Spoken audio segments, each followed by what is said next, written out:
શહેરના કિશનવાડી વિસ્તારમાં સંતોષીનગર ઝંડાફળિયા ખાતે વિઠ્ઠલનાથજીના મંદિરે ભંડારાનું આયોજન કરવામાં આવ્યું છે। લગભગ 18 વર્ષથી અહીંયા ભંડારાનું આયોજન થતું હોય છે। અનેક ભક્તો ભંડારાનો લાભ લેતા હોય છે। મહાપ્રસાદીનું પણ આયોજન કરવામાં આવ્યું। વિઠ્ઠલનાથજીનું મંદિર વડોદરા શહેરના મુખ્યત્વે જે બે મંદિરો છે તે એક માંડવી સ્થિત છે અને કિશનવાડી વિસ્તારમાં ઝંડાફળિયા ખાતે। મિત્રો, આ વિઠ્ઠલનાથજીના મંદિરે જ્યારે ભંડારાનું આયોજન કરવામાં આવ્યું ત્યારે વિશેષ સ્વરૂપમાં મોટા પ્રમાણમાં ભક્તો ઉપસ્થિત રહ્યા છે અને મહાપ્રસાદીનો પણ લાભ લીધો છે। અનેક ભક્તો વિઠ્ઠલનાથજીના મંદિરે આવી દર્શન પ્રાપ્ત કરે છે અને ધન્યતા પણ અનુભવે છે। ભંડારાનું આયોજન કરવામાં આવ્યું। સુચારુ રૂપે અહીંયા ભંડારાનો લાભ પણ ભક્તોએ લીધો છે।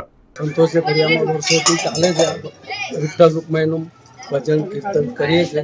પછી એક વર્ષે પેલો એ ભંડારો થાય છે, એક વર્ષે પાલખી નીકળે છે અને મહાપ્રસાદીનું આયોજન થાય છે ભંડારી વખતે। અને એમાં બધા લોકો બધા ભેગા થઈને જ કરીએ છીએ અને બધાને આમ પ્રભુ કૃપાથી બધાને સારું થાય એ પ્રમાણે એ હિસાબથી અમે બધું કરીએ છીએ। શું મેસેજ આપવા માંગશો? મેસેજ જ આપીએ છીએ કે ભગવાન બધાને સુખ શાંતિ આપે, બધાનું સારું થાય, કલ્યાણ થાય, બરાબર? એ જ છે, બીજું કંઈ નહીં। આપણો ભગવાનને બધું આપણું હિન્દુ ધર્મનું આપણું જાગૃતિ આવે, બરાબર? એટલે એ પ્રમાણે એ હિસાબથી જ બધું કરીએ છીએ। 56 ભોગનું કરીએ ભગવાનને અને આ બધું સાર્વજનિક થાય છે।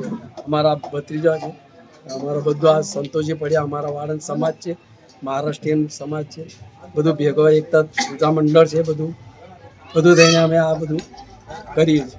ભંડારો અને પાલખીનો કાર્યક્રમ છેલ્લા અમે 18 વર્ષથી કરીએ છીએ અને સવારે પૂજા હોય છે। પૂજા વિધિ લગભગ 2 કલાકની હોય છે। એના પછી અમે 56 ભોગનો પ્રસાદીનો કાર્યક્રમ હોય છે। એના પછી આપણે 4 વાગે અમે અહીંથી પાલખી કાઢીએ છીએ। પાલખી ક્યાંથી ક્યાં સુધી ફરે છે? આપણે અમારા સંતોષી ફળિયાથી લઈને મહાકાળી સોસાયટી લઈને ગઢડા માર્કેટથી સુભાષ ચોક ભારત સોસાયટીથી આપણે ઝંડા ચોકથી પાછી અમારે ઝંડા ચોક પ્રસ્થાન કરીએ। કયું?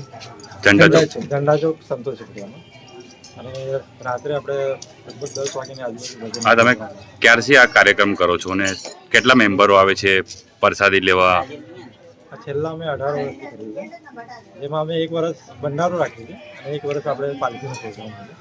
હવે આવતા વર્ષે અમારો ભંડારાનો પ્રોગ્રામ હશે, આવતે પાલખીનો છે અને લગભગ અહીંયા અમારા ત્યાં જ્યારે ભંડારો હોય છે ત્યારે લગભગ 10 થી 12,000 સંતોષી ફળિયા વિઠ્ઠલ મંદિર એકતા ક્રીડા મંડળ દ્વારા આયોજિત આ વિઠ્ઠલ રૂકમાઈ મંદિરનો ભંડારો થાય છે।